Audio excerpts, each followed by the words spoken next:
It's The List and your boy with Jimmy Van and Sean Ross Sapp. All right, we are live. What's up, you guys? It's May 2nd. It's The List and your boy, number 70, brought to you ad-read free by FightfulSelect.com. We have a lot of new content up there on our premium service, FightfulSelect.com. Retro Review WWF SummerSlam 2000. We will have the Stupid People Extended segment today. Early access to the Jordynne Grace interview that you will hear in segments on this very show. We have a new dark match commentary coming this week. All kinds of stuff. Just head over there and check it out. We're always adding new stuff. Jimmy, what's up? I'm glad that we're past episode 69, so I don't have to listen to any more of that bullshit. Nice. Glad about that. Are you familiar with... okay, first off, general question. Are you familiar with cryptocurrency? Like, are you at all in the know about cryptocurrency?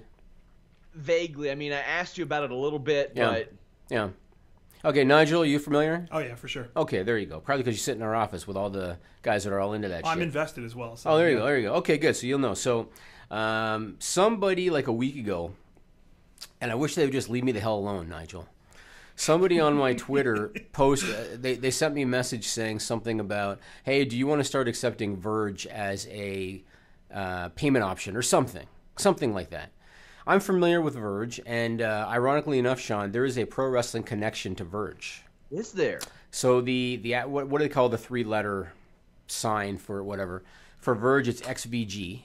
For anybody that's interested, it's an alt currency. Meaning that it's not one of the major ones like Bitcoin or Ether. And the reason that I'm familiar with Verge is Val Venus, Sean Morley, every day for months kept going on and on about Verge. This is going to. I've actually learned a very little bit about cryptocurrency from his Facebook Live posts. So he would go on, and that son of a bitch, Val Venus, Sean Morley. I actually invested in some Verge because of him, because I do invest a bit in Bitcoin and Ether and some alt currencies. And I invested in some Verge because of that fucker. And it went from like $1 to like 6 cents. And I noticed at his Facebook post when he used to tout it every day, Sean, and this is going to be the big one. He hasn't said shit about Verge in months. And it's because it went to shit and he knows it. So somebody decided to send me a tweet saying, do you want to, get into Verge? I've had so many retweets and likes and blah, blah, blah. I'll log in the morning and I got 25, like after this first happened. And I'm like, oh, what came out? Some big piece of wrestling news must have come out. And I go and check my notifications. And it's because these Verge lovers are... Maybe bots even. It's possible. Yeah, but I see that. It's like, what did I do to bring this about? You know what I mean? But so I wanted to mention that. I'm looking. Yeah, that does have... It does have some interaction on it. Yeah, I didn't do shit to warn it. I didn't do anything. Except I can guarantee you we sure as shit are not taking that as payment for FightfulSelect.com. No, I will not. I could tell you stories. Maybe I'll just give you a high level. So I'm talking to some people about some investment. And one of them, as a means of getting investment for their project, they actually took crypto. So let's say somebody said, I'll give you $100,000. They were like, no, just give me like $100,000 in crypto. And I think they were really into lithium, or whatever it's called. Litecoin, right. Yeah. And, I mean, maybe if somebody offered us like quintuple the face value of some of the Fightful Select options, we would consider it. Well, the problem is, so in this particular example, they now have given out the equity equivalent of $100,000 to that person. And the money that they got in crypto is now worth a fraction of what it was when they got the investment. You get what I'm saying? And when they told me about this, I thought I would never do it. If somebody came along to me and said, I want to buy a percentage of your company and I'll give you that amount in Bitcoin, I'd say, fuck off. Oh, yeah. Because you could wake up tomorrow when you've already lost half the value, and I just wouldn't do it. I wouldn't do it. But they did. Yeah, I very briefly, before, the thing I told you about job situations in the fall, I was like, maybe I should jump into crypto and stuff. A little too scary for me right now, but maybe after all that, I always say don't invest any more than you're willing to lose. Well, I know one thing. I'll take your advice and not Val Venus's. There you go. And I didn't go too heavy on it because I'm just not going to do that, but I did put some in. And I sent Sean Morley a few questions, like, hey, I need, because I got some feedback about Verge, and I don't know if it's going to be good because of this, or this. And I actually hit up Sean Morley and said, I need you to address these questions. And he actually, like, really pumped him up. Like, oh, no, don't listen to that, man. It's whatever. And now it's worth 6 cents. So thanks, man. He is a fascinating Facebook user. He's very interesting, very big into the marijuana world. He's from he's from a place called Peterborough, Ontario, which is where Bobby Roode is from. And I know that he wants to open up a marijuana shop now in Peterborough because they're going to be going legal this year. It's supposed to be July 1st, but now they pushed it back. But he wants to get into that. Anyway, I wanted to mention the Verge thing because if anybody is listening to this, I might have had something to do with that. Leave me alone. I didn't ask for it. All right? I'm familiar with crypto. Am I going to offer it as a payment option? No, I'm not.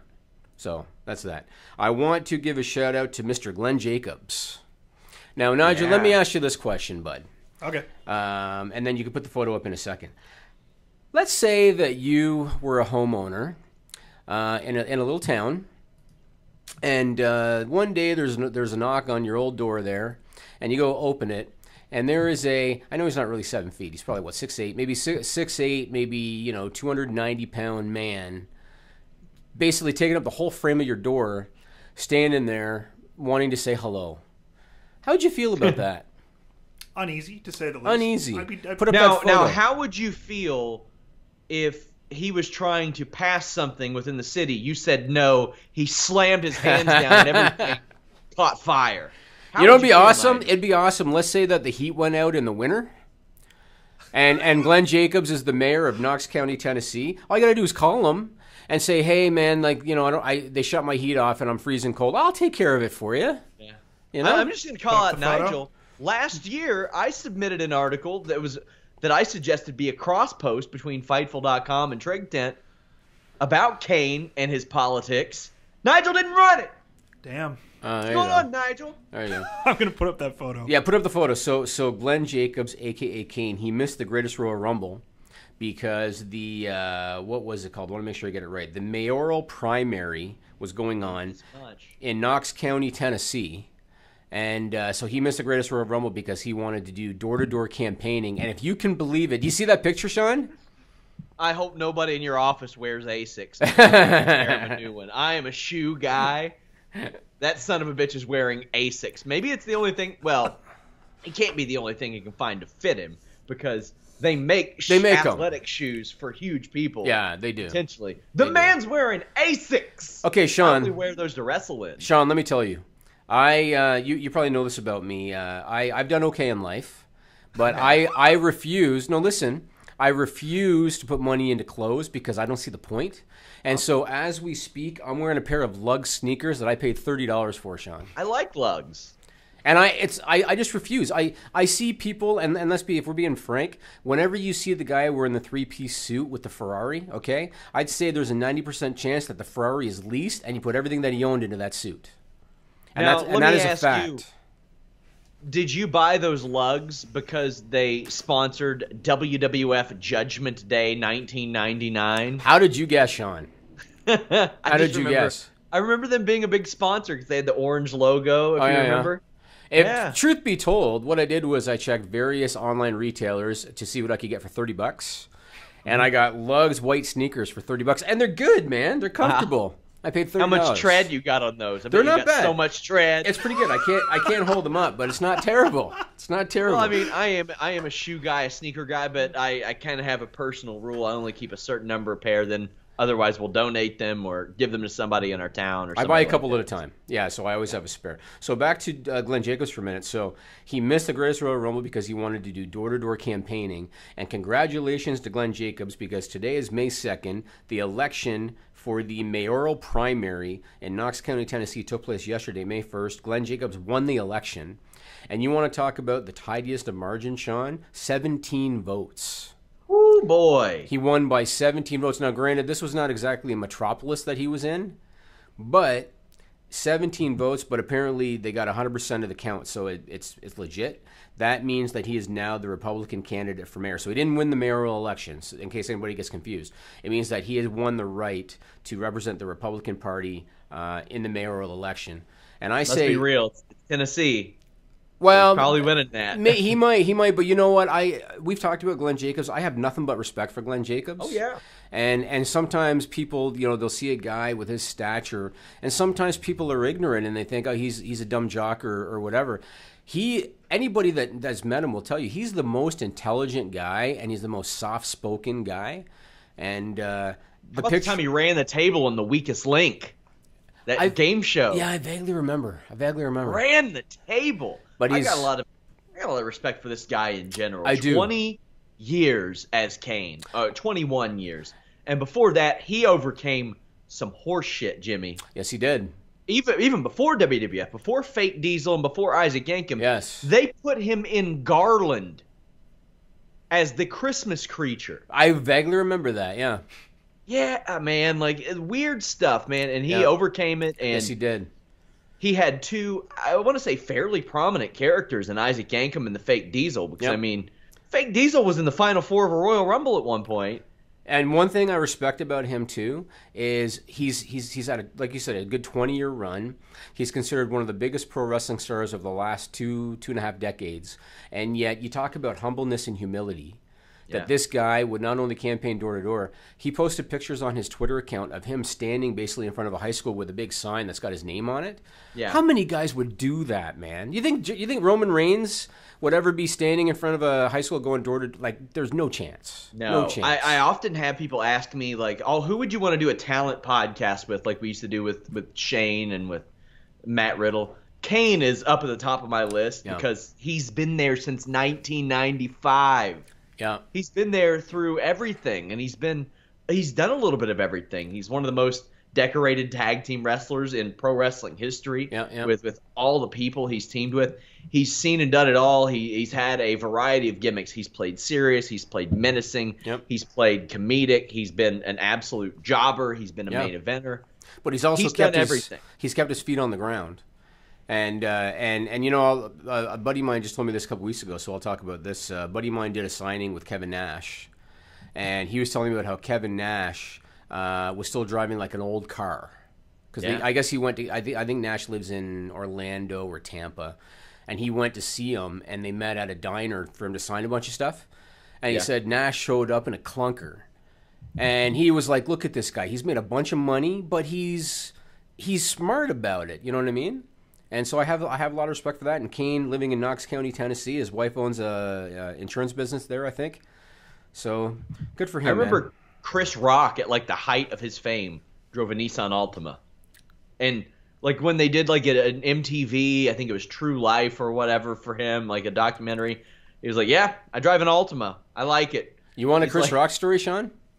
Yeah, of course I do. I have a personal Chris Rock story. Do you? So when I was in university, and I was in university many years ago, Sean, and my first year, Chris Rock at the time, this was probably New Jack City time.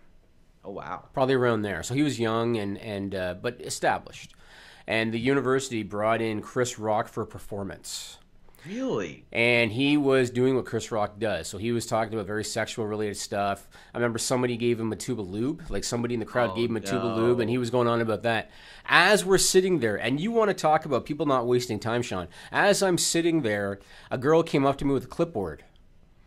And I look at it and I go, what's this for? She said, I was wondering if you want to sign this. We want to complain to the school about Chris Rock. We want to ban him. Oh, boo! And I looked at her, and I was probably 18, and I looked at her and I said, do you know who Chris Rock is? Do you know what the material is? And do you know the audience here? And she just kind of looked at me, and I said, this is a college crowd. This is his audience. No, I'm not signing your stupid petition. But that was, even back then, this is pre-internet, this is pre-online snowflake, Sean. This shit already existed on a smaller scale. Boo! Oh. I watched that John Mulaney stand-up on Netflix. That is highly recommended. Watched that yesterday. That was my jam. I think Chris Rock has a new one out. I think I watched it, too. It was pretty good. Shout out to Courtney Summers on the YouTube Super Chat with the little donation there. Says, my big sister is friends with Kane and loves him. I have much respect. We love you. Yeah. How about that? Let's talk about the Greatest Royal Rumble. So can you ever remember a show, Sean, in WWE history where there were so many different examples of controversy? Can you ever remember a show where so many things came out of the show? So Nigel's not a wrestling guy, so we got to go over this with him high level. Now, first off, let's talk about the highlights of the actual show itself before we talk about the controversies. Let's talk there about were the actual highlights of the show, huh? Yeah, so first off, Nigel, put up the Titus animated GIF for people. Titus O'Neil. Gotta love him. I know he has gone on social media and said, "Oh, it was my plan all along." I've watched it back a few times. That was not planned. I've seen it back, but it was awesome, and I like how the company's kind of running with it now a little bit, even though they're making him look like a klutz, and Baron Corbin's going to kill him. But they're still running with it, so that's fine. Put up the Ginger animated GIF. Now, I respect the fact. Now, we've talked about this. You know, I have much respect for pro wrestlers, especially in WWE. The schedule that they keep. These guys, after the Saudi show, they had to fly 12 hours to New York. Then the ones that were on Raw, their plan was to fly right to Montreal. And the flight to Montreal got canceled. So most of them drove from New York to Montreal 6 hours after flying 12. What they do is very difficult, and that is not lost on me. And so a guy like Jinder Mahal, I respect what he goes through. But when you look at that spot with Jeff Hardy, where Jeff Hardy missed him with the Whisper of the Wind by about 18 feet, and Jinder Mahal made there must have been an earthquake or something, that's one of those moments where you've got to use your veteran experience and you don't do what he did. You just put Jeff Hardy on his back and you pin him. Yeah, or you just That's it. Or put the boots to him or whatever, but you use your veteran experience because you're in the company, because you're a veteran, allegedly. You use that experience and you improvise and you go with it. You don't look like a moron who misses the bump by a mile and he looks stupid. And so I had to show that, and that is a very subtle example of why Jinder Mahal will not be a top-of-the-card guy, because he doesn't get that. And people shit on Roman Reigns, man. Roman Reigns isn't taking that bump. Yeah, Roman Reigns won't do that. No way. Roman Reigns won't. And No I way. unfortunately tweeted right before that Jinder Mahal was drastically outworking Jeff Hardy, and he was, because Right. Jeff Hardy was miserable in that match. But Yeah, then yeah, that yeah. spot happened. And Yeah. The only thing I could everybody's think of is, I know it was a hot day in Jeddah. I wonder if a gust of wind came along. Well, we do know? have an Alex Palowski article Yeah. where he lists the top 10 theories of what actually knocked down Jinder Mahal. So Right. you all can check that out at FightfulWrestling.com. Otherwise, this was the most mediocre horseshit show I have ever seen. A waste of time. I wonder if the Saudi Arabia people who put this on will smarten up and be like, you got to give us something a little more substantial. The Rumble was fun. It was cool. Yeah. But this show was a very safe show. I said it on my post show. The ladder match was a 1990s ladder match, and there's nothing wrong with I didn't that. mind it. One ladder. I didn't mind that at all. It It was a 1990s ladder match. Yeah. That's fine. The Royal Rumble was very simple, Yeah. but you had that great performance of Daniel Bryan that I thought bridged the whole thing, made it a lot of fun. Yep. Reigns-Lesnar was better than WrestleMania. I thought that Nakamura-Styles was better than WrestleMania. But that being said, they eliminated doubt of some of the Backlash matches because of the results that they put forth here. And, of course, they can say, well, we had a title change. Well, you had to. Yeah, you had to. I mean, the thing that made me chuckle about the Reigns finish, because the Reigns finish was stupid, and the thing that made me chuckle about it is you could see those plastic twist tie things. Yeah. You could see them go flying into the camera when they did the spear. And I was watching that thinking, how many steel cages have plastic twist ties on the thing like that? Like it was whatever. I also think Hornswoggle needs to file a formal petition because he was not officially eliminated from the match. As far as I'm concerned, he's still in it, Sean. He's still in it, man, as far as I'm concerned. I mean, is it that hard to have Hornswoggle come in, go to on the top Raw, rope, and then I see what you're Curtis saying. Axel show up and be like, I know what you're saying, man. And they could do something like that, right? Yeah. Is it that hard? They could do. And then you know what they could do? They could have like a two-man battle royal between the two of them. And then Braun throws them both out. That's not Braun bad. comes in We and just heaves them booked the both show, out. Sean. We just booked the not, show. It's not that hard. No. And we booked it because of somebody else's ineptness, essentially. And people would find it funny. They'd find it They funny. would. Let's talk about some of the controversies because there's a lot, and I'm curious what Nigel thinks because he's really into world news and shit. So, first and foremost, so it took place in Saudi Arabia, right? Yeah. Going in, they had made it clear no women can perform on the show. right? How'd you like the love seats that they had for all the executives? So they didn't have regular folding chairs in the crowd. They had love seats, like sofa, like People were moving them. yeah, yeah. Whoa. And my wife watched a little bit with me, and she said, because let's be frank, all right, this was done for political reasons, right? The Saudi people that were there and the executives that were there, they don't give a shit about pro wrestling. It was done for political reasons. They want to come up progressive. Corey Graves even, because Corey Graves is such a corporate shill, he read something about, what was it, Vision 2020 or something? Yeah. And about how progressive Saudi Arabia has become. That's why they did it. It was completely propaganda-based. Now, I don't blame WWE. They were paid a lot of money, and any entertainment entity would have done the same. So I don't blame them. But going in, they said no women. So what happened was on the big screens, they played that video that is promoting the single-branded pay-per-views where they're lip-syncing to the song, right? And a lot of the girls were in their ring gear, right? Meaning that a lot of the female talent were wearing almost bra and panties type attire. Yeah. That played on the screen in the arena. And I'm sure the producers, even though they should have known better, Sean, and I hope they were reprimanded, it probably slipped their mind for a second because it was playing on the network as well. So the Saudi Arabian government, and specifically the General Sport Authority, were pissed, right? And they issued an apology to the people, they said the viewers and attendees of the WWE event in Jeddah. They issued an apology, and I'm not going to read the whole thing, but I just want to read a few of the points that I thought were interesting. They said, the General Sport Authority would like to apologize to the viewers and attendees of the WWE event that took place in Jeddah over the indecent scene involving women that appeared as an ad before segment. It would like to confirm its total disapproval of this in the shadow of its commitment to eliminate anything that goes against the community's values.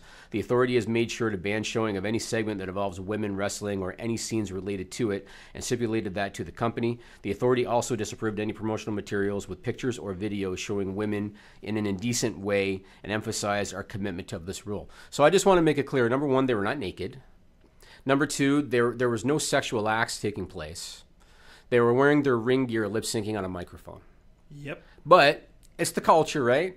So that was the first kind of culture sucks. Well, culture I'm shit. Totally with you. That's what it was. So that's the first thing that happened that I wanted to mention. That's number one. Number two, and I love having you in here, Nigel, because you're the world culture guy. So this is good. So number two, there was a segment on the show where they had a couple of wrestlers who portray themselves as Iranian wrestlers from Iran, right? One of them is Arya Davari, who's on the roster currently. The other is his brother, Sean Davari, who used to be on the roster. They brought him in just for this. They had a few Saudi wrestlers, although ironically enough, at least one of them was American. But there were Saudi wrestlers in the ring. The two Iranian wrestlers came out, waving the flag, and the Saudi guys beat them up, right? And that's how they ended the segment. One of those Iranian wrestlers, he's American too, but one of the Iranian wrestlers, Arya Davari, claimed on social media that he got death threats after that segment, and he actually posted on social media, I was merely playing a character on television. It was pure entertainment. I apologize because I actually did some research, Nigel. Oh, okay. Because I'm not a world of political guy really, but I did some research. So I know that there are strained relations between Iran and Saudi Arabia. There are strained relations between Saudi Arabia and Syria, which we're going to get to in a minute, Sean. And so that's why there was people pissed off that they have these two Iranian guys out there promoting Iran essentially. So that caused some shit. Then there's a wrestler named Sami Zayn, who is now one of my favorites because he's freaking awesome as just an asshole heel. I love him. He is of Syrian descent, even though he's Canadian, and he's born and raised in Quebec, Canada, but he's of Syrian descent. Right. He was left off the show. And apparently it was requested to the company. Anybody, I don't know if they looked over the whole roster. Any Yemeni wrestlers that they kicked off the card? Well, he was left off. Then Finn Balor, and this is why sometimes, Sean, people just bitch because they feel they need to bitch, right? So Finn Balor at WrestleMania wore rainbow-themed attire to promote the gay and lesbian community, right? Okay. After WrestleMania, he didn't wear that attire again. He didn't wear it on Raw. He didn't wear it at the live events after WrestleMania. And he didn't wear it at the Greatest Royal Rumble. Because people like to bitch and moan, and because he didn't wear it at the Greatest Royal Rumble in Saudi Arabia, people immediately shit on Finn Balor, thinking, oh, you're buying into the cultural problem, even though he didn't wear it after WrestleMania, Sean. Yeah, right? I think it was more mounting evidence than anything. Like, had those other issues not occurred, right? I don't think that would have happened. But Right. it was just another. It was like another thing to point at and say, "Ah, look." Right. It was so interesting that there were so many events on one show. Michael Cole even referred to Sergeant Slaughter as the late great Sean. My God. One of the commentators referred to a live Hall of Fame wrestler as dead. Yeah. On commentary. This was a really long house show, and I was very pumped for it. I thought that the card looked really, really good. Yeah, it did. But ultimately, I thought Sasha Banks versus Ruby Riott from Monday Night Raw this week was better than anything on that show. What do you call the move Ruby Riott did? Is that like a... Because it was like a cannonball, awesome sort of. It was very interesting. It was very. You know what it looked like, Sean? It looked like she was climbing up the side of the mountain and lost her grip. Yeah. But she did it on purpose. Like, it looked good. It looked good. That crowd was great, and it got that crowd cooking anyway. I mean, that was a really good match. Yeah, so the crowd in Saudi Arabia, and I realized it was a live show, and I realized that they're not wrestling fans. And I was watching it with my wife, and a lot of the executives were in their traditional attire. Right. And most of the other fans were in just regular street clothes kind of thing.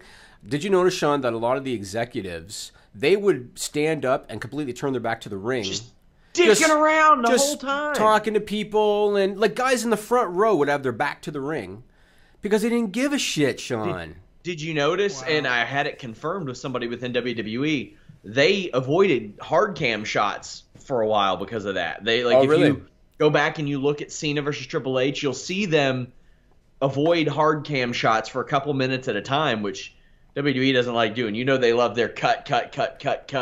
Right. Zoom horse shit, but they wouldn't go to the hard cam because all these people were up just goofing off. Yeah, I didn't care at all. Dawdling. They were only really hot. I thought they were only really hot for Hunter Cena that kicked off the show, and they were pretty hot for that. And then from then on, it was. And I know a lot of people are going to say, "Well, it was an open stadium and the volume goes straight up." That's what they always say, right? But Cena, Hunter, you could hear them, Sean, right?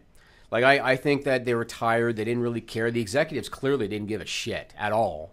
Not at all. And you know what? Vince McMahon didn't either, because Vince McMahon, I heard they probably got around $10 million for that show, because we're doing another one later in the year, rumored, which we can also talk about. So the greatest Survivor Series. You think that's what it's going to be? No. So and Nigel, maybe you can correct me on the pronunciation. So the capital of Saudi Arabia, is it called Riyadh? Yeah, Riyadh. Okay, there you go. I knew he would know.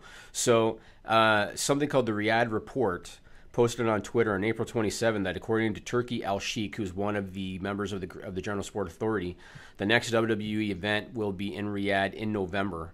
Now, I thought it was going to be, from what I heard, Sean, and maybe you can correct me, I heard it was supposed to be one show a year, 10 years, $200 million. That's what I heard, which told me $20 million a show. But if they're doing one in November, unless they're going to maybe take a year where they don't do any, it's going to be $10 million a show probably, which is still really good. I mean, that's a hell of a gate if it's a regular show that they're ticketing. Yeah, right? Numbers are hardly confirmed, but that's generally in line with what I've heard. So, and $10 million would make a lot more sense than $20 million a show, because right. It's still solid, man. That's good for, you know. Hell yeah, that's solid. Yeah. My God, that's really good. Now, let me ask you this, Sean.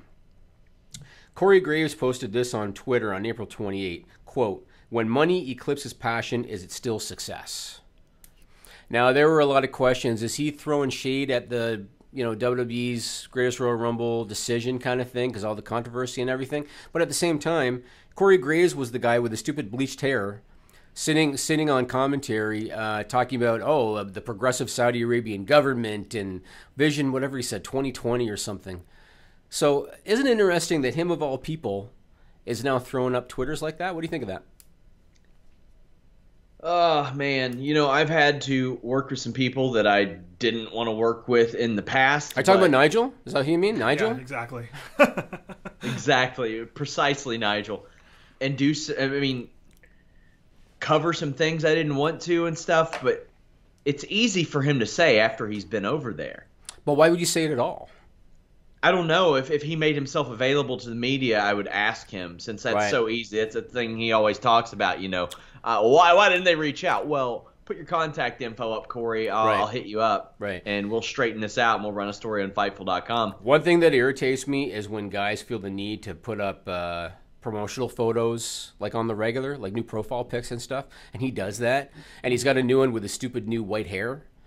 And his Beavis hair. Yeah, and I'm being frank. Like I think he's a decent commentator, but I just find him very irritating. I find him irritating because he's a very corporate shill, kiss ass type of personality.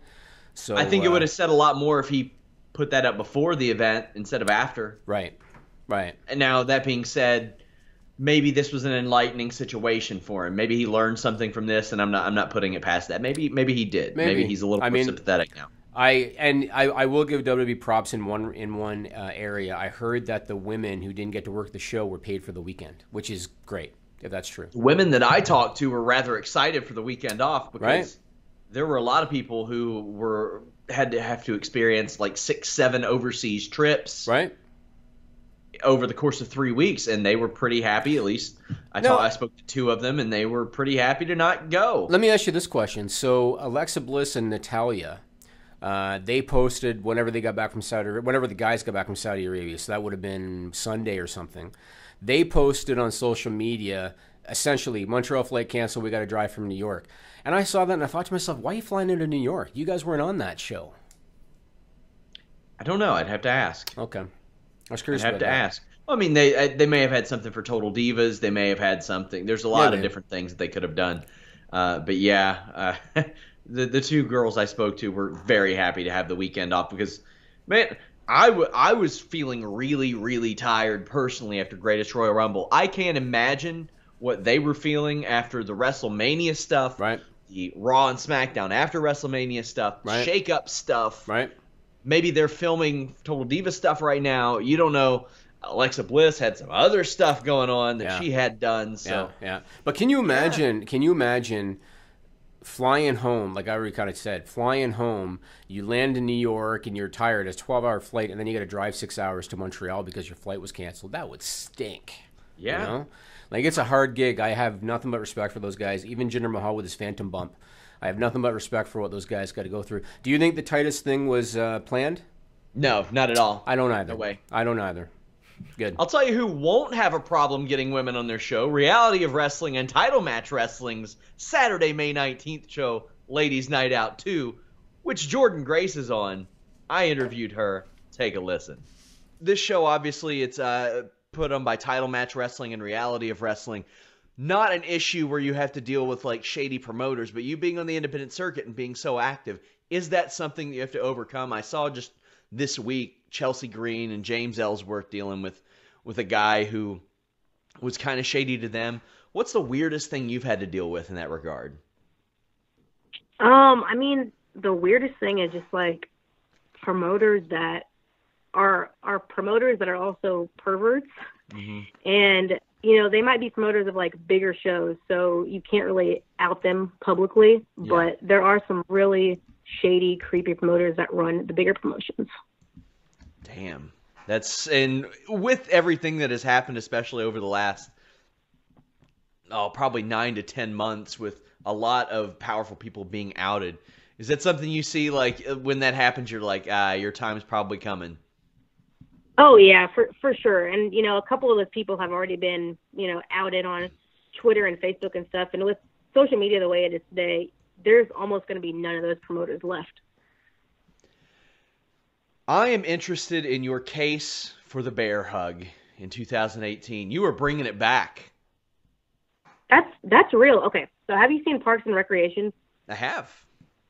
Okay, so do you remember the scene where Ron puts the guy in a bear hug and he passes out? Yes, I do. Okay, well, there's my case right there. That's real. Oh, my wife is such a big Parks and Rec fan. She came and got me when that scene aired. When she rewatched it a couple weeks ago, or a couple months ago, actually, she was like, "This guy just did a bear hug," and I was like, "Ah, man." I have been anti-bear hug, and then I saw that you were bringing it back. And you've got a following of bear hug supporters at that. Yeah, I mean, I've won a lot of matches with it so far. I even won a battle royal with it. You won a battle royal with a bear hug? Yeah, I won a battle royal with the bear hug. It was me and another girl, and we were on the apron, and I put her in a bear hug, and she passed out, and I dropped her to the ground, and that's how I won. Fantastic. That is a creative finish. I like that. Yeah, thank you. All right, we're back. I put up that full interview with Jordynne Grace up on FightfulSelect.com early. It will be released after the show as well. Have several articles coming out of it.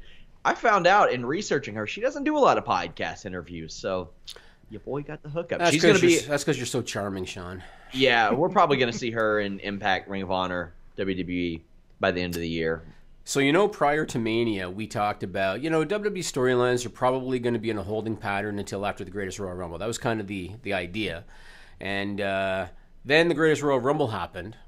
And then Raw and SmackDown this week, they might as well have had a test pattern on the screen for 5 hours collectively because they did nothing.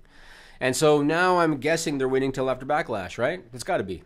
Yeah, that's what I always kind of thought was maybe Backlash, but just holding pattern BS, man. Like with everybody. The entire roster is basically sitting in a holding pattern. I really feel for Bobby Lashley because he has gone from the hot return to being nothing. He's basically running in quicksand doing nothing. And I kind of feel for him. Let me ask you this question in terms of storyline progression. Lana this week on SmackDown, she's wearing a Rusev Day t-shirt. And she's talking to Rusev backstage. And aside from the way that she pronounced the word Rusev, there was no accent out of Lana. Now, the first thing I thought of was Kofi Kingston. You remember? Yeah. So Nigel might find this funny. Kofi Kingston's from Massachusetts. Okay. He's actually from Ghana. Well, born maybe, but he was raised in the U.S. Yeah. Oh, yeah. Right? And when he first came on the roster, they made like he was Jamaican, made him talk with an accent, right? And everybody kind of knew, you're from Boston. You know what I mean? And then he very kind of quietly dropped it and stopped using it with really no explanation. I think they joked about it, didn't they, Sean, like years later in a segment or something? But otherwise, he never really used it. Lana, it was only one segment, so it could be anything. But there was no explanation. She just spoke without an accent. Do you think that they're just going to quietly drop it? Do you think that it looks like her and Rusev, this could be a tease because they should be together? She kind of suggested that Aaron English is holding them back. What do you think of the whole thing? Okay, so first off, good. I mean, whatever. If she stays over like that, let it happen. It's always amazing to me when I see a guy like Roman Reigns, who WWE so desperately wants to get cheered. Now, I'm not saying that Rusev should be the guy, but you have 3 people here that the crowd desperately wants to cheer. Mm-hmm. They want to cheer Lana, Rusev, Aiden English, all of them. You put them together, I think that's a hell of a trio, too. Because Aiden English, I didn't understand how much he really contributed to that act. But, man, he gets the crowd going. He doesn't really do anything heelish these days. Yeah, no. He never really does. He just sings a song. Yeah. He just sings a song, and the crowd loves it. Yeah. And the crowd wants to like all 3 of them, and Aiden English is the perfect third wheel for that and can eat a lot of the heat, and then Rusev crushes people. Yep. But WWE is dead set. I'm hoping it's a swerve, and maybe they outsmart some heels, and Lana helps them, and they become like a good tag team on that show or a good act on that show. Because I think that using that being like, oh, well, the crowd loves him, let's make them hate him. Yeah, you're right. And I understand they were in Montreal. Montreal's a different crowd. But as soon as Lana came on the screen, Sean, it might as well have been Stone Cold circa 99 when Lana came on the screen. For whatever reason, every crowd seems to love her. Well, it's because she's hot. That's why they love her. But she's I mean, also different than all the other girls, though. But let's be real. How many hot women have been on pro wrestling shows over the last couple of decades and not been over like that? It's true. She's very different than the others. It's true. Yeah. It's true. Let me ask you this question just about Aiden English. Do you think that Aiden English took the tombstone because Rusev was too heavy? Yeah, for sure. I definitely do. I saw that spot, Also, glad man. he's okay because there was some concern there. It looked okay to me. I read about the speculation, but it looked okay. But I saw that, and as soon as Aiden English came in, I'm talking the Greatest Royal Rumble, when he came in and took that tombstone, the first thing I thought of is, I bet you Rusev's too heavy for Taker now. And it's a shame, man. I really don't want him to become this guy that is a shell of what he was because he's afraid to retire. Because a lot of guys don't want to retire when it's time to make that decision. And there you have Michael Cole, which fucking drives me nuts, again saying, look better than ever. He said it again after that match. Taker hasn't looked good in 10 years, with all due respect to him, like in terms of what he used to be. I'll say he looked better than I thought he would because I didn't think he would work a 15-minute match ever. It was okay. It was okay. I mean, I didn't say he looked good. No, he looked better than what I expected. But if he's at the point where he's concerned about getting Rusev up for that move, might be time for him to let it go. I think. Yep, just show up at WrestleMania, choke slam some people. Now I'm gonna put you on the spot for a second, Sean. Okay. So, again, we're doing this on Wednesday, May 2nd. So, SmackDown was last night in Montreal.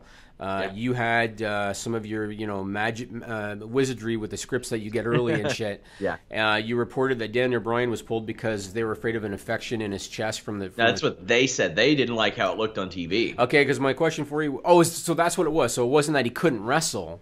No, he did wrestle last night. That's what I was going to say. That's what I was going to say. He did a dark match with Shinsuke Nakamura. Yeah. Yeah, he was originally set to interrupt the Big Cass segment where Big Cass brought out the little Daniel Bryan, and he didn't. His part got nixed, and they switched it to a dark match with Nakamura.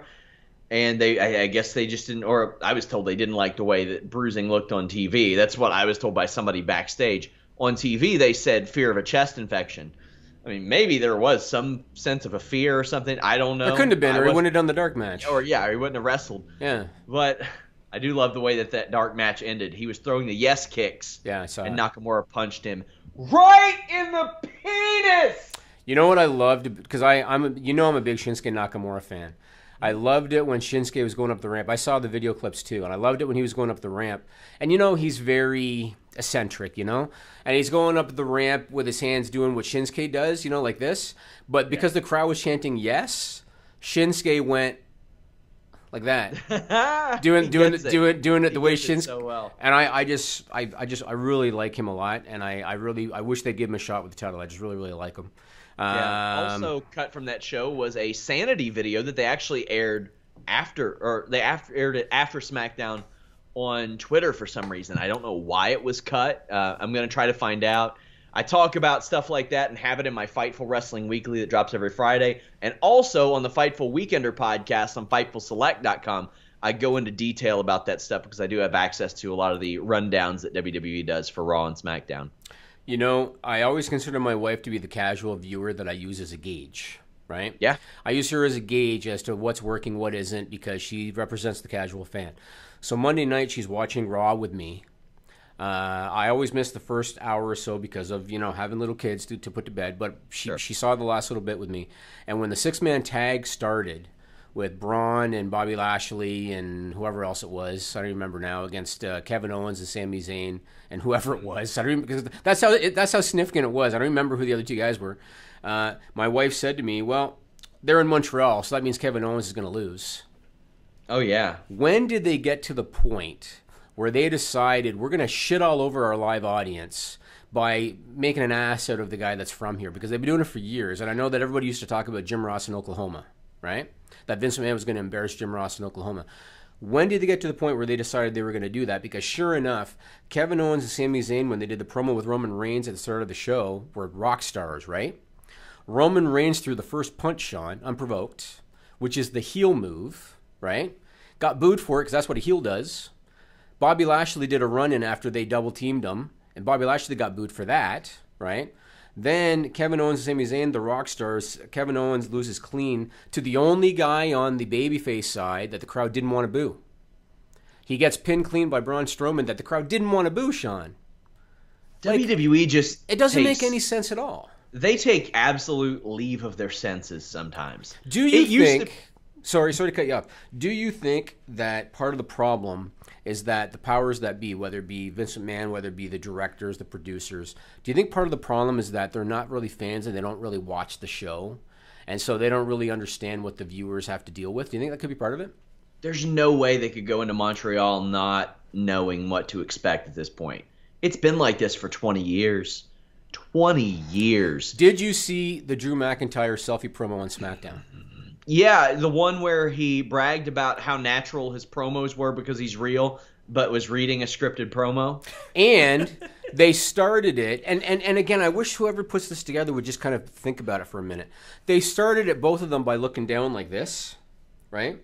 And then they both did the really kind of heelish, kind of arrogant, To Looking be up fair, like that? Dolph Ziggler's character, I fully believe that he would say, hey, Drew, let's start by looking down and then look up. No, but see, I don't have a problem with that, Sean. Here's where I have a problem, all right? So Drew McIntyre, I'm hoping I have this on camera with my angle. Drew McIntyre's got the thing up for a selfie, right?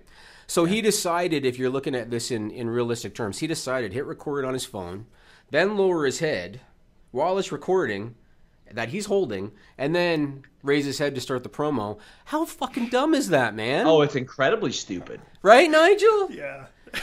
I wish... It's like something I would do if I was creating like a cheesy Instagram post or something. It's so dumb, and if they thought for 1 second about... They just had those two guys do this thing, and Drew's holding the phone the whole time. They look stupid. Like, I wish... Dang MQ says Ronda will do a selfie promo within a matter of weeks. That is God! A great Oh, God! organizer. And the situation with Sami and Kevin, it makes so little sense. Nothing about that made sense. Right. Usually, even by WWE standards, usually they do it in a babyface's hometown and they have a heel get some heat. Right. Because, everybody the next week is going to give a shit about what happens to Sasha Banks in Boston. Let me tell you, Pennsylvania doesn't give a shit what happened to Sasha Banks in Boston. They don't care. But you have the heels here, and they get beat in their hometown, even though they're really the baby faces. But you're not trying to get negative heat on Braun Strowman, Bobby Lashley, and Roman Reigns. No. If anything, you're putting Roman Reigns with these guys to try to get a babyface reaction because he's associated with Braun. Right. But why the fuck is he associated with Braun? Yeah. Somebody sent me a post on Instagram that showed last year, 1 year, April 30th, 2017 to April 30th, 2018. On April 30th, 2017, Braun Strowman was attacking Roman Reigns in the ribs with stairs. He lifted stairs that humans walk on and threw it into a man's ribs. And then this week he's like, rock, paper, scissors, who goes first? Yeah. They do that all the time. As soon as somebody turns from heel to face or face to heel, any issues they had are forgotten. They do it all the time. And one match that comes to mind all of a sudden, I don't know if you remember this because this is old school. Back in '86 when Roddy Piper turned babyface. And this might be on the network if you look for it. Remember back then they did the monthly MSG shows, right? And do you remember the WWE Superfan, the guy with the shaved head and the big glasses? I think Vlad was his name. Remember who I'm talking about? Yes. So Piper, when he was turning babyface, and he used to do the live Piper's Pits in the ring. And the month before they ended up doing this match, he's doing a Piper's Pit with Bobby Heenan. Bobby Heenan challenges him. I got Harley Race and Paul Orndorff. Why don't you get a partner and we'll do a match? Piper went out to Vlad knowing what he's going to say and said, who should I partner with? Gave him the microphone. Vlad said Hulk Hogan, right?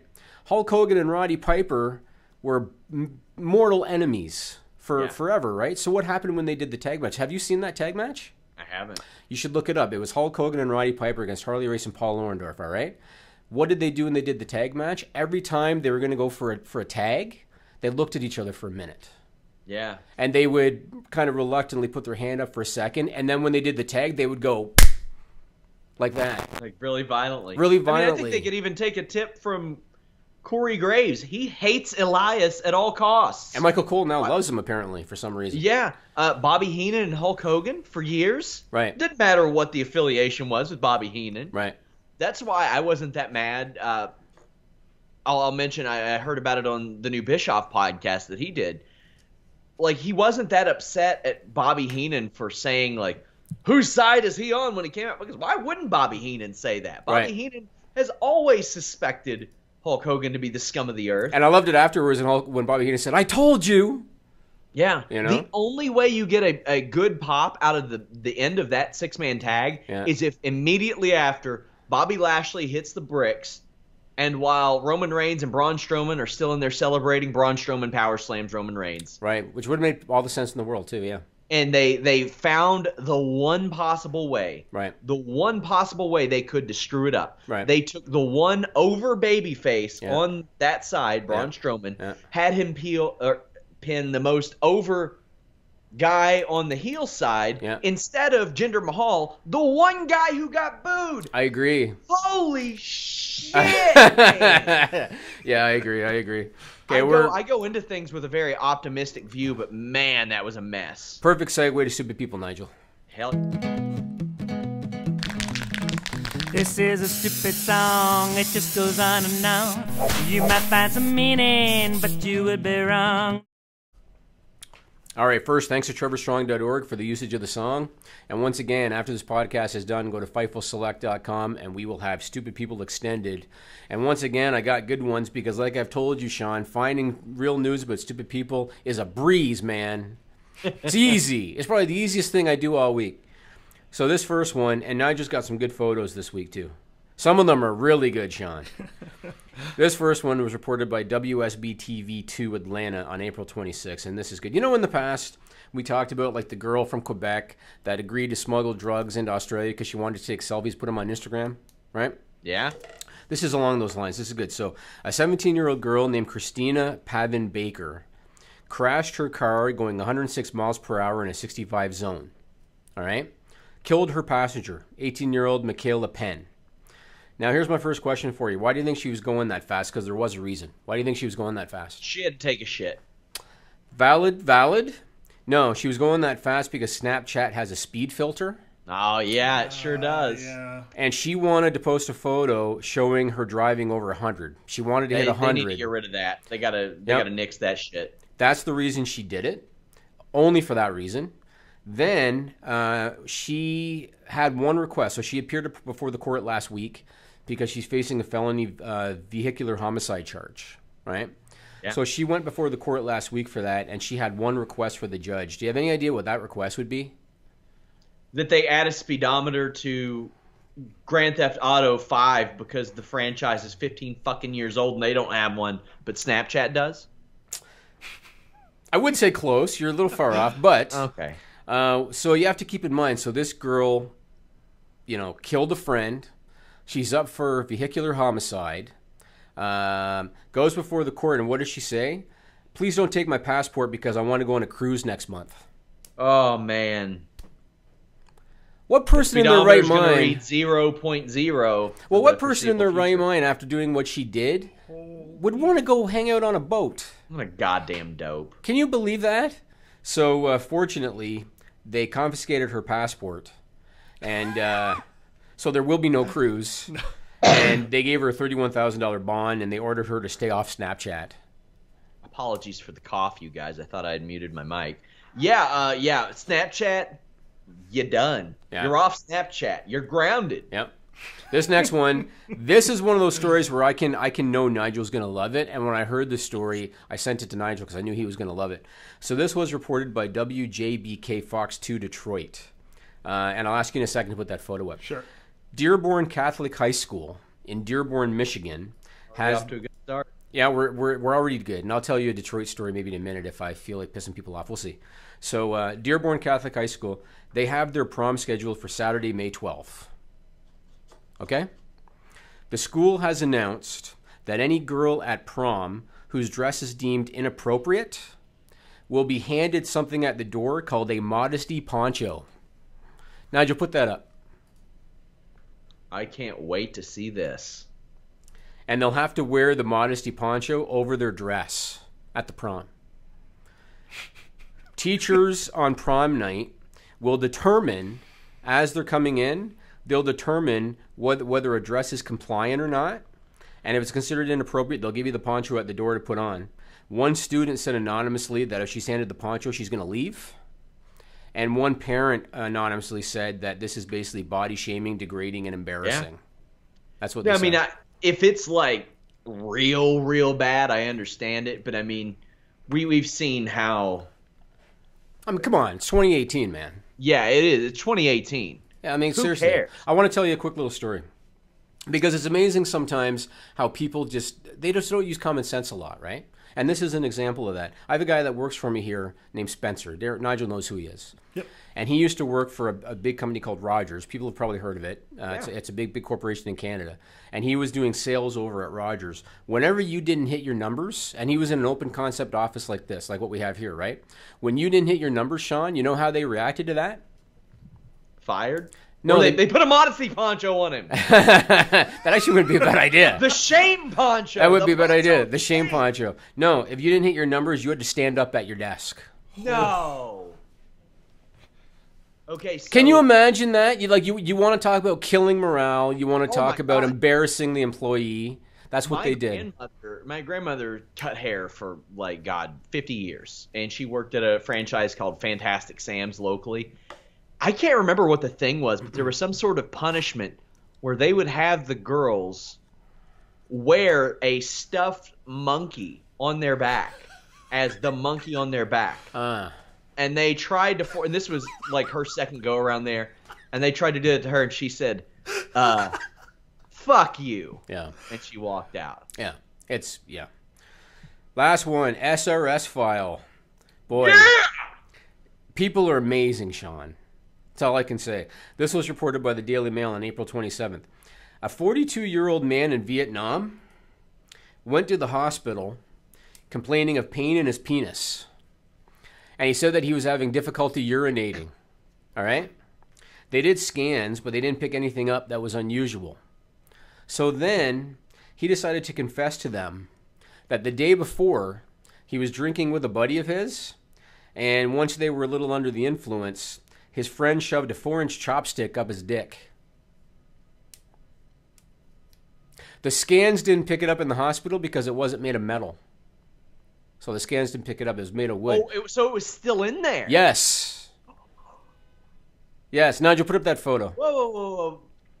Now, I don't know what did you do a collage again? Because I know you like to get creative. I just took the first one. I figured is the one just of the chopstick? Yeah. Okay. I figured if we took the second one, we would just be instantly demonetized. Okay. All right. Blood, no. Yeah. I think you have a new Jay's Game challenge. You think? Oh, fuck. No, first off, who's the guy? What's the word to you, Nigel? What's the word to you, bud? Okay, so I put a price tag. I can't count that on my hair. Yeah. So I gotta know what that's gonna fetch. Yeah, I wonder. So okay, I don't care about any sexual orientation. I don't give a shit. Who's the guy that says, "Hey, bro, you busy tonight? I got some shit for us to do." Yeah. By the way, have you eaten yet? How's Chinese sound? Well, he's in Vietnam, so Wow. they could just go to a local store and get some rice. It's true. But that's what happened. So they were able to pull it out without the need for surgery, and he was discharged the same day. A 4-inch wooden chopstick up his penis, Sean. We got Vinny Fernando in the live chat saying about the modesty thing, or don't show off your cleavage, or do what the fuck you want with your body. How about that? It's not like their clams are hanging out. This day and age, man, cleavage this day and age is nothing. Like, seriously. Yeah. You know what I mean? You got 10-year-olds now walking around in tank tops. I mean, seriously. It's an update from Scotty Styles. They have ended this plan. I mean, the biggest show on cable right now shows people's brains flying out of their head when they get shot in it. What's that? Walking Dead. Ah, yeah. I mean, we watch people consume one another. Yeah. Yeah. Well, what I say, whatever. That's what happened. So let's shift gears back to wrestling. I want to ask about Roman Reigns for a minute. And I feel like we go in circles about him a lot, but I want to ask your opinion on this, all right? So, little recap. 4 years ago, Vince McMahon decided to put him in his first WrestleMania main event, decided this is going to be the guy, and we're going to coordinate him, and he's going to be the man, right? And he has a match with Brock Lesnar, and they did the thing, Seth Rollins cashed in the Money in the Bank or whatever, fine, right? But the plan always was Roman Reigns is going to be the man, right? Then it seemed in 2016 like it's time, right? He faces Triple H for the WWE title at WrestleMania. He wins the WWE title at WrestleMania. This is the time. This is going to be the man. We're going to coronate him. But then a few months later, he has a wellness policy violation, and he's got to drop the title. He's going to be out for 30 days, drops it to Seth Rollins at Money in the Bank. That was a fun first month of Fightful, let me tell you. Yeah, right. Good God. Everybody was popping. Finally, this year, everybody's like, okay, it's time, man. Because, Vince McMahon is competitive, and I don't care what everybody thinks because this is what I want, and I'm going to prove to you I'm right kind of thing. So this year, now it's finally time, right? WrestleMania, Brock Lesnar, Roman Reigns, and they shock all of us, I think. by not only having Brock retain, but by having Brock dominate him and basically kill him at WrestleMania. Then they announce, okay, they're having a rematch in a cage at the Greatest Royal Rumble. And I think everybody, myself included, thought, okay, this is where they're going to do it. They're getting a bunch of money from the Saudi Arabian government, and they want to show them something. This is where they're going to do the big title change. And then what do? They do the goofy finish where he spears him through the cage. Brock supposedly hits first, retains the title. Here's my question for you. Do you think, because in my opinion, Roman Reigns' character has got to be damaged, Sean. He's got to be, right? He has failed to win the big one over and over and over and over again, right? Do you think that Vince McMahon has gotten cold feet on him? Do you think that maybe he's starting to think, the crowd still hasn't really taken to him, and his merch isn't where, Cena's was, and, look at everybody going for Braun Strowman. Do you think he's gotten cold feet on Roman Reigns, or do you think that he is just kind of playing into Brock, like Brock's my boy and I want to keep him around? And like, why do you think they would go through all these lengths and then put their foot on the gas over and over again? You mean Roman Reigns lengths to put their foot on the brake, right? I'm sorry, that's what I meant, on the brake. Yeah. I don't have any information as to why, but my personal opinion is it's a combination. I think they love Brock Lesnar. They see him as legitimate. They have goals that they want to accomplish with him and make that title special and rare and stuff, and they're trying to establish that. But Braun Strowman is, I think they view him more as Andre the Giant than Hulk Hogan. I think they view him as a special attraction, and, he's throwing up Alexa Bliss on his shoulder and all this horse shit. But he has proven within interviews and stuff, you can hand him. And the funny thing is, if Braun Strowman came along right before, like a month before Roman Reigns, we wouldn't be having this conversation. Yeah. We'd be talking about Braun Strowman being the guy still. We might be tired of Braun Strowman's reign by now. Yeah. Because there's no way that Reigns would have been picked over a Braun Strowman, because that's just the guy that Vince loves. However, I hate to be that broken record. Roman Reigns can be the hottest thing in your company. It just can't be as a babyface. Not right now. I agree, and I kind of feel for Roman Reigns, because the way he's been positioned, where he's still supposed to be a babyface, but he keeps losing the big one over and over and over again, and he doesn't bitch about it, because that's not the character of Roman Reigns to bitch about it. So he just continues on his business after losing, and then he loses again, and continues on his business, loses again. They're just going to look at him as a loser. They're going to look at him like, you can't win the big one. The only way to remedy that is a heel turn where he can bitch about it, I think. So the thing is, I don't agree with the Cena can't wrestle, Cena can't do this, Cena was bad, this and that. But there were some dark times under the reign of John Cena. Because, as I said, they compromised the quality and integrity of their program, and insulted the intelligence of their viewers for a long time. But even then, those viewers were many of them thought, okay, we'll ride this out, and then afterwards there will be another guy. And right after that, they have done the same exact thing with Roman Reigns, where he's that babyface that gets booed, but we're still going to stick with him forever. And just 10 years before John Cena, you had that with Hulk Hogan, 10 or 11 or 12. Right. And in that interim, when you didn't do that, what'd you have? You had compelling people. You had Shawn Michaels and Stone Cold Steve Austin and The Undertaker and Triple H and The Rock. And when they needed to be heels, they were heels. If this were today, I don't think that they would have turned The Rock heel in 2002, 2003 during his Hollywood run. Yeah. They would have had him came back as super celebrity, shaking hands, all that stuff. Even though he would have been booed. They would have booed him out of the building. Yeah. But yeah. But they would have tried. I mean, yeah. I don't know. There are so many things that I'm just I question, because I think there's more money across the board for Roman Reigns as an edgier character than as a babyface. I don't care what kind of merch he's selling right now. Yeah. I think him being a compelling character with edge would create more. I mean, right.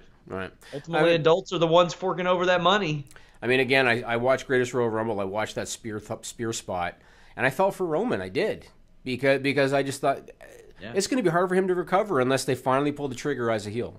Because even if he wins him in the ring, even if times people aren't really, the coronation has been done.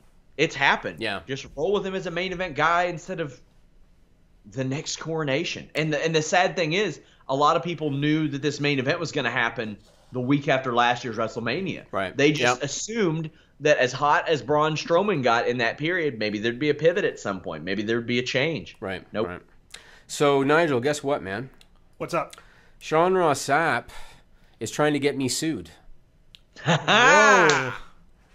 Is that right? We're gonna have to talk about this one. Black Cat Events. Or as our boy Graham Williams said, by the way, happy birthday, Graham Williams, cat crap events. There you go. Black Cat Events. Now, I was not familiar with Black Cat Events. Apparently, they do a lot of nobody adults. is. Okay, so they do a lot of adult, I guess, right? They're an adult promoter, I think. And so over WrestleMania week, they booked certain wrestling talent for a meet and greet in New Orleans, which is where WrestleMania was happening. So they booked James Ellsworth, our buddy back here. James Ellsworth was booked. Chelsea Green, and Chelsea Green happens to be Zack Ryder's girlfriend. Zack Ryder's a WWE talent. Happens to be his girlfriend. Black Cat Events, and you see this, unfortunately, and I'm sure you see it in music a lot, too, because you know music. There are a lot of dirty promoters, right? I have personally dealt with dirty promoters in wrestling. I don't know if I ever told you the Ultimate Warrior story, where I actually turned to the Warrior for advice. Did I ever tell you about that, Sean? Yes, you did. And the Warrior, to his credit, even though he was, a little odd and everything like that, he was very kind to me, and he told me, get your money up front. And he told me, don't worry about this promoter, threatening legal against you, because he's not going to do it. He's full of shit, and get your money up front. So keeping that in mind, this Black Cat Events guy, because he didn't pay these talents for the meet and greet, and Zack Ryder's got a pretty good following being a WWE talent, they all started jumping on him on Twitter. Whoever this guy is, I don't even know his name, from Black Cat Events. They started jumping all over him on Twitter. He then responded the way that a punk would, by saying things such as, Chelsea Green is a used tampon. Also, what a punk would say stuff like that, right? Then he said to Zack Ryder that he was going to sue Zack Ryder and WWE. But of course, if you're Canadian, Zack, you don't understand American law. Where do you think Zack Ryder's from? I don't know where in the U.S. New York, I Long think, right? fucking island. Right. What a dope, this guy. So he messages me after Andrew Thompson. On Twitter? Yes. Okay. DM'd me. Okay. On Twitter. After one of our great writers, Andrew Thompson, ran a story. This is the body of the story. Called them out. Over WrestleMania weekend, the marketing and booking agency, Black Cat Events, had a number of talents scheduled and booked for meet and greet sessions. The owner had two talents in particular call him out on the spot via social media today about not being compensated for their appearances. Former Impact Knockouts champion Chelsea Green and former WWE star James Ellsworth made it known that they were two of many people who were booked but not paid by Black Cat Events. The man behind the agency's Twitter account sent out the following message, and then it is just a bunch of tweets. Mm-hmm. That's it. Mm-hmm. No editorializing. And he says, do you want the real side of things since you posted the wrong side of things? And initially I sent a message that said, have at it. Then I went to his Twitter, and I noticed a plethora of tweets that said, yeah, I just rile these motherfuckers up. Mm-hmm. I'm just cutting promos. Ha ha, I sit back and laugh. And immediately I message him back and I say, you know what? I'm good. Because when I go to a Twitter account and I see that, and this is verbatim what I said, actually, no, I'm good. I can't take you for your word after you took to Twitter to say that you just say things to rile people up. I can't risk that. Thanks, though. Mm-hmm. And that's it, because I can't. If I go to somebody's Twitter and they're saying, yeah, I'm just messing with all you guys, how can I take his word seriously when it is about the situation completely pertinent? Like, that's about the situation that was written about. And he says, it's okay. Good journalism usually covers both sides, not just one, but you're a dirt sheet. Wow. And be aware, you can also be named in our lawsuit versus Matt and WWE. And what did I say? What did I say to you when you posted that on Twitter? Well, I'll finish it. Retweeting libel is okay, but not publishing your own story on it. And I said, have at it, because I knew exactly what you would say. Yeah. Bring it on. Yeah, I did. And that's even if he gets past Hey, for fun, Sean, I will countersue him. For fun. Yeah. So fuck off. And I don't know this guy, and I don't know his name, but what kind of a professional person, when someone is calling you up for not paying them for an event, responds on social media publicly and calls somebody a used tampon? What kind of a person is that, man? He's a punk. Embarrassing. He's a punk. Embarrassing. I don't know who he is. And I will say one thing, actually. This is a question for you, and I don't know if you've talked to Ellsworth or to Chelsea Green. Did they get security deposits? I don't know. I'm going to find out. I know Dennis Farrell, who talks to us here and there, has a podcast with Ellsworth, and he said, man, well, if he's suing people, we're probably getting sued too, because I guess Ellsworth has already talked about it on his podcast at length. Well, find out if they got security deposits, because even though we know that guys like low-key are a whole other story, usually security deposits are done for a reason, to prevent stuff like this. So I'd like to know if they went in blind or if they at least got something, you know? Well, I know that Title Match Wrestling and Reality of Wrestling pay their wrestlers. And you all can check them out at Ladies Night Out 2, Saturday, May 19th, the World Gym Arena in Texas City. You can also stream the event on Title Match Wrestling Network. They hooked me up with Jordynne Grace for an interview. Check out the last half. So you're in this unique position where even though you're 22 years old, you're a ring veteran. You've been around for a while. How do you handle that? How do you go about deciding what bookings you're going to take, which ones you're going to pass on? Do some people that have maybe booked you in the past and you have good relationships with take precedence over maybe even a better offer that might come your way? Honestly, the people that I used to work with, which was mostly in Texas and kind of the Midwest, like they have it. They think that I'm going to work for the same thing now that I was working for back then, and that's not the case. And they kind of get like a little bit like a bitchy about it, you know, because they're like, oh, well, why can't you work for this now if you were working for it back then? I'm like, well, you know, I think I'm a little bit more experienced, and you know, I have a little bit more of a following now than I did back then, you know. What do you make of Ring of Honor featuring women more, Impact partnering with Rise? It seems like they are definitely jumping on and trying to get that demographic who really appreciates women's wrestling.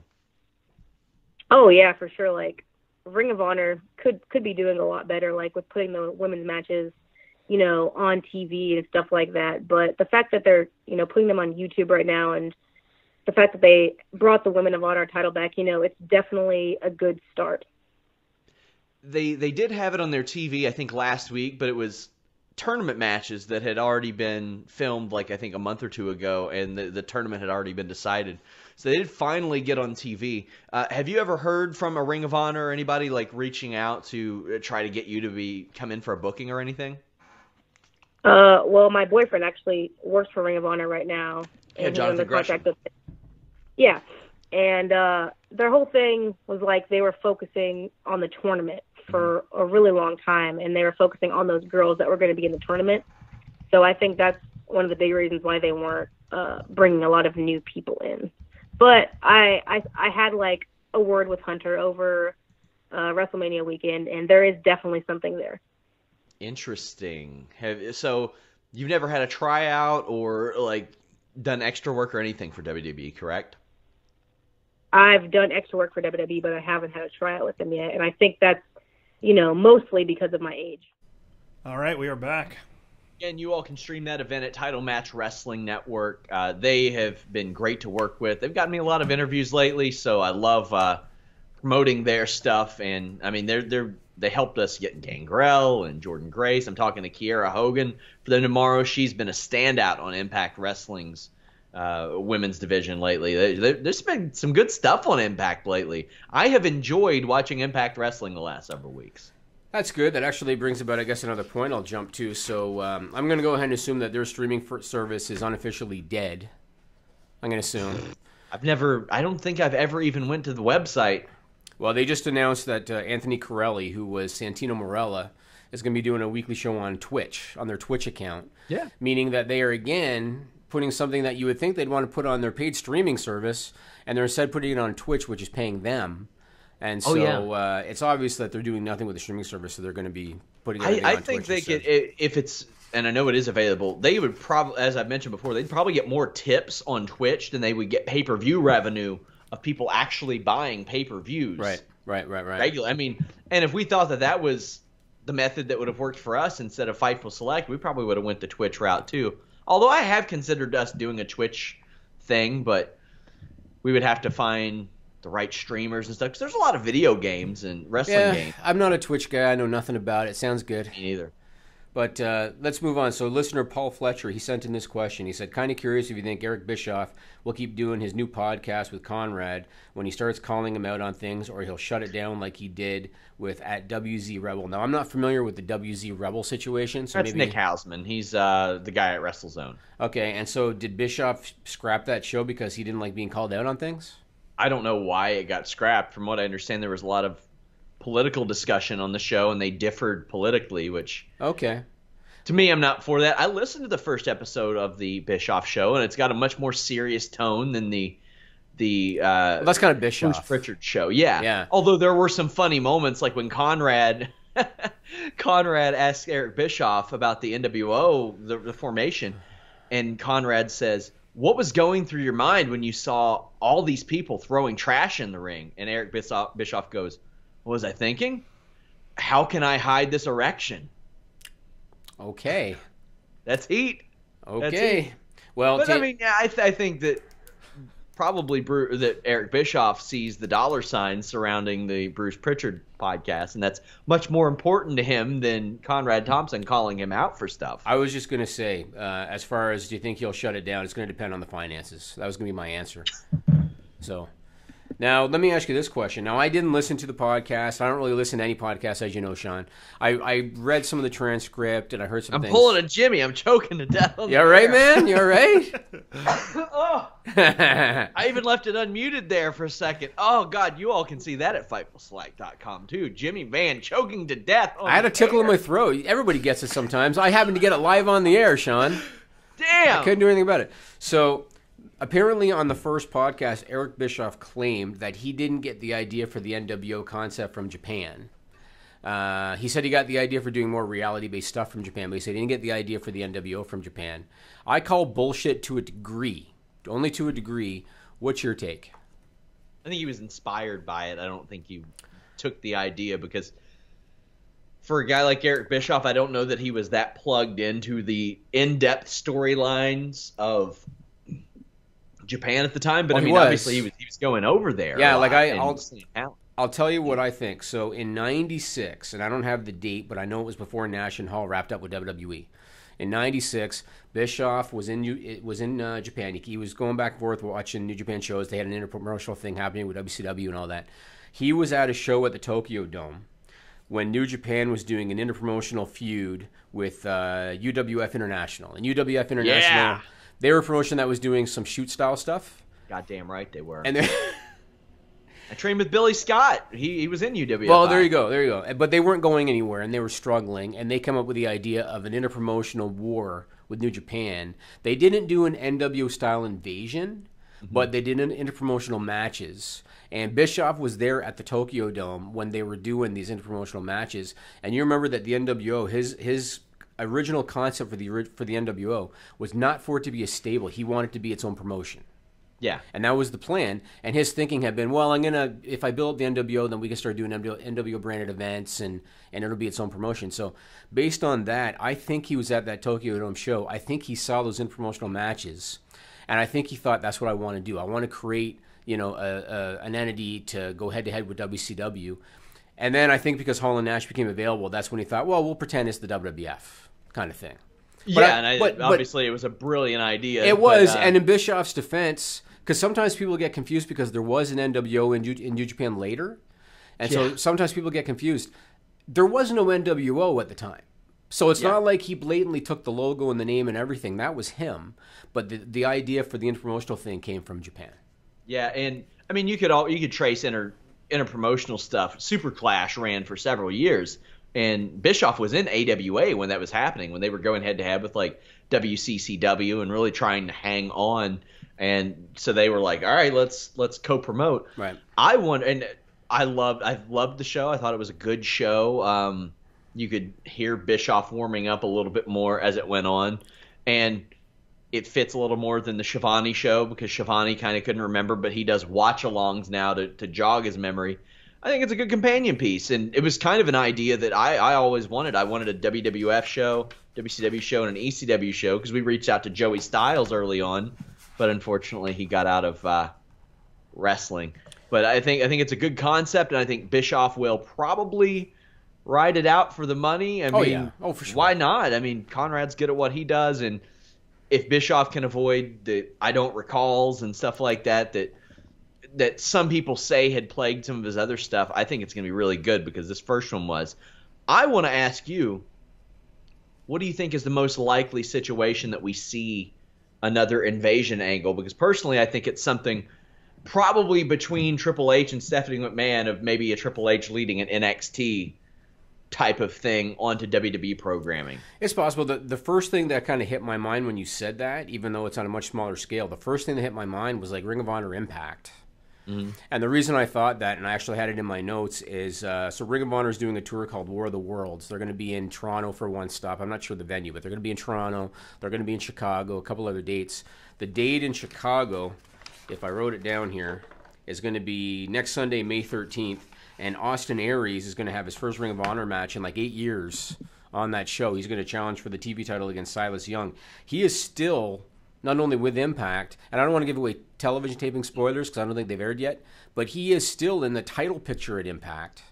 And now here he is. He's going to do a Ring of Honor show. Now, granted, it's a live event. I think they are going to tape it for their streaming service. Yeah. What's it called? Honor Club? Yeah. We have it for Fightful. Yeah, we'll have the results up. But something like that makes me think that there's going to be... I still look at it, and I still don't understand what's in it for Ring of Honor. Like, I get it. You get another talent. I get it. But Impact gets a lot more of a rub than Ring of Honor does. So if I was Ring of Honor, I probably wouldn't do it. Just my personal opinion. But I think to me, I don't know how stringent the Impact contracts are because I know pretty much anymore they're just bringing guys in for tapings. I know they extended Eli Drake's deal, but sure, I'm saying from an Impact point of view, it makes all the sense in the world.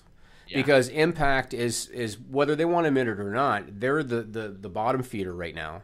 Right? Yeah. Ring of Honor is way higher up on the totem pole than they are. So for them, it makes all the sense in the world because you're getting that rub, right? Pat Fannin says the Chicago stop is not on Honor Club. Weird. Oh, it's not. Weird. Maybe that's why Austin Aries is on that show then, because it's not televised. Perhaps. Yeah. I mean, Impact has a lot of people that are on other TV shows. So, Where is Austin Aries based? Is he based around Chicago by chance? I have no idea. Don't know. Okay.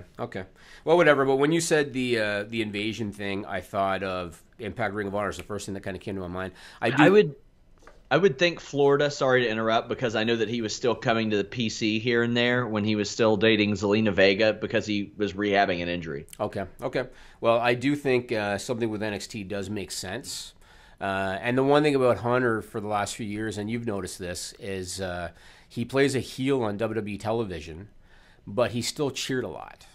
Yeah, and it's because a lot of people, I think, respect him, and they respect what he's trying to do with development territories. I saw some of his stuff. What was that business summit that they did over WrestleMania? And they just started airing the footage, and yes. I saw some clips of that, and I found it interesting that he kept referring to territories and talking about how NXT to him is a territory. And there are actually supposedly now plans in the work to do additional performance centers in additional quote-unquote territories and create additional promotions to go with them. Don't know if they would air them all on the network necessarily, but apparently that's kind of in the works.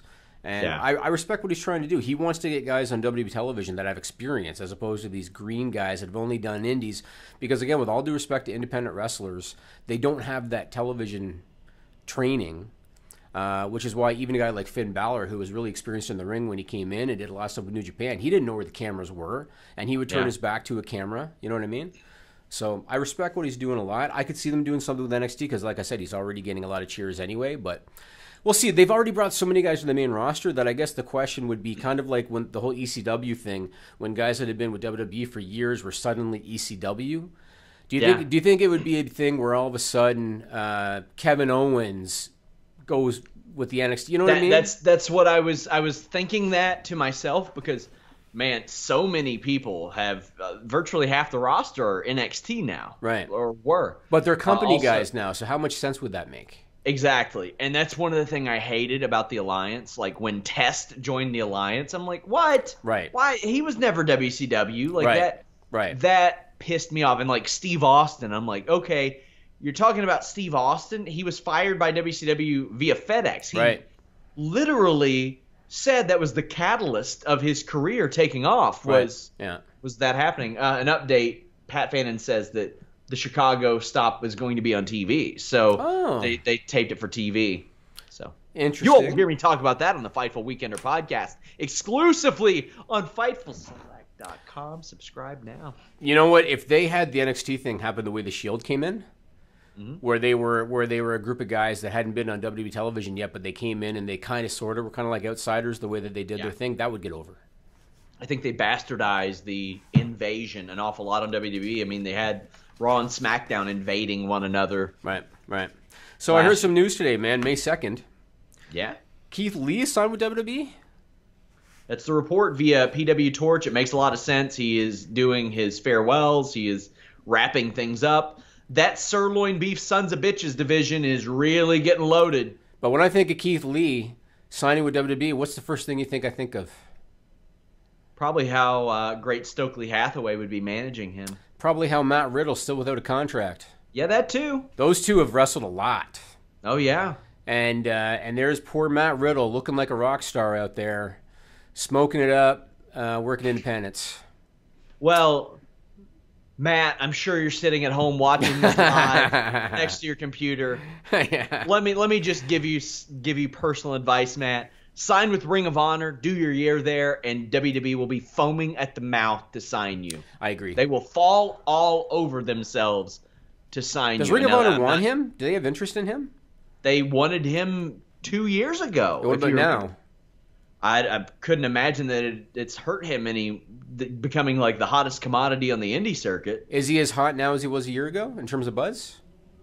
Yeah, I don't think so, but I think that's more because of the Flow Slam loss than anything. A lot of people had ways to see him that way. But if he were in Ring of Honor, I think, yeah, he would be, because I think domestically he would be a major factor. Like, he'd be a major foil for Bullet Club domestically. Does he still have a WWN contract? I'll ask. I mean, he won't respond, but I'll ask. Maybe I'll text him myself because he'll think there's money in it for him. So maybe he'll respond to me. Yeah. But he had the chance to do some Ring of Honor work a few years ago after WWE said, "Oh, we're going to pass on you right now," because they found a picture of him holding up a bag of weed on the internet. Yeah. And then he said, "Hey, would it hurt me if I went and did this Ring of Honor stuff?" And they were like, "Well, hold on. Let's get you signed by WWN." Mm-hmm. And that became a deal. Imagine some of his matches given his style with a guy like Daniel Bryan. Yeah. That'd be fire with guys Matt like Riddle that. is incredible, man. Yeah. It's unbelievable how good he is. So you remember when John Cena did that interview, and I don't know how many years ago it was anymore, but it was legitimate because it wasn't WWE, where he did an interview kind of shitting on The Rock. And saying about, he says that he's with us, but then he disappears and whatever. And it was legitimate. That was not storyline related. He didn't know The Rock was going to come back, to wrestle. He said it because he felt it and he meant it. Then The Rock does the Hall of Fame, putting in his father, and tells the joke about how they would torture people by tying them up and make them watch The Marine, which is John Cena's DVD movie, right? So they had that little thing. They do their first WrestleMania match. Seems to go fine. They do the second WrestleMania match the next year. Seems to go fine. Somewhere along the way, Sean, they became buds. Somewhere. They went from, you're shitting on me and now I'm shitting on you. And they did the promos where Rock was nervous enough that he actually wrote stuff on his arm. And Cena would call him out for it, for actually writing stuff on his arm. And you can see that there was a little bit of legitimate animosity between them. Somewhere along the way, they became buds. And The Rock just announced that his production company, $7 Productions, is going to partner with Universal Studios to develop a movie called The Jansen Directive. And I know you like books, so you've probably heard of it. The Jansen Directive? That sounds familiar. It's by the guy that wrote the Bourne books. Oh, okay. Yeah. And the lead for that movie, Mr. John Cena, is going to get the lead role in The Rock's movie that The Rock himself was going to have. But now he's just going to produce it, and The Rock's going to be the lead. What do you think of that, man? Because The Rock makes a cameo in it? I could see that happening. Yeah, I could see it. But their career trajectory outside WWE, it's like a parallel between those two guys. Yeah, I don't think John Cena will ever be as big as The Rock because The Rock is the box office god. I mean, he is. I agree, and I still feel that Cena's not comfortable in mainstream interviews. Like when I see him on Ellen and stuff, I feel like he's not comfortable. I feel like his humor is always the same. He's always stone faced with the deadpan humor. And that's the kind of role he plays. Like in that Blockers movie, that's pretty much what he played, and it works for him. He can be that guy. Yeah, but when he does an interview to promote a movie, it's one thing when you tell the joke once or twice or 3 times with that same kind of stone-faced demeanor. When you've done 10 minutes of that, I've had enough. Yeah. And unfortunately, I just think it's nerves. I just think that he's not in his element and he's not comfortable, because when you see him in the ring, he can do it all. Like he'll joke and he'll laugh and he'll improvise and he'll do all that. You put him, in a seat talking to the media promoting a movie. I just don't think he's in his element. And he's not comfortable, and it comes off forced. I find with him. Hopefully, as he continues to do them, he'll get comfortable. Yeah. But right now, him and Rock, they're on just completely different levels. I want to ask you really quickly about something I brought up on a couple of other shows. John Cena's promo after the Greatest Royal Rumble. Yes. You think he knew what he was saying, right? Absolutely. It's fortunate that I am allowed to be a part of this event. He said, and he said something. Yeah, he said something about no matter what's going on in my life, I think that was more Total Divas, Total Bellas type of stuff. But the allowed thing, I think that was definitely like, y'all are fucked up over here, not letting women in. But why would he say I'm allowed? Because I guess it's fortunate that anybody is allowed. I think it was very pointed and very clear what he meant there, without outwardly saying, "Hey guys, it'd be cool if you all let women over here and maybe didn't kill gays." I think you're overthinking it. I don't. Because Cena comes off he's one of these guys, even though he's a made man and he can do whatever he wants in the company, he still comes off appreciative of everything. And I kind of question if what he really meant was, I'm not around full time anymore, and that's true. I think that. I think he really stressed allowed though, and I was like, I think you're overthinking it. I don't think that's what he meant. What else we got going on this week? We've ran over time already. Have we? Yeah, it's 4:33. Oh crap! Okay, we got to go. We got to do Stupid People Extended. Fightfulselect.com. I got 3 more good ones. Check it out. You're gonna find them funny. Yeah, guys, FightfulSelect.com. I have somebody asking if we're going to this all-in podcast row. I can say, no. I wanted to talk about that today. Okay, we're going to talk about it next week. We're over time. We'll talk about it next week. Okay, we'll do that. I got some in the Fightful Wrestling Weekly. Okay. Guys, so check that out. I have that up. Early access on FightfulSelect.com right now. Check it out. Just go over there and check out the features. I promise you'll like it. Follow me at Sean Ross Sapp. Follow Jimmy at Jimmy Van 74. Follow us at Fightful Online. We are out.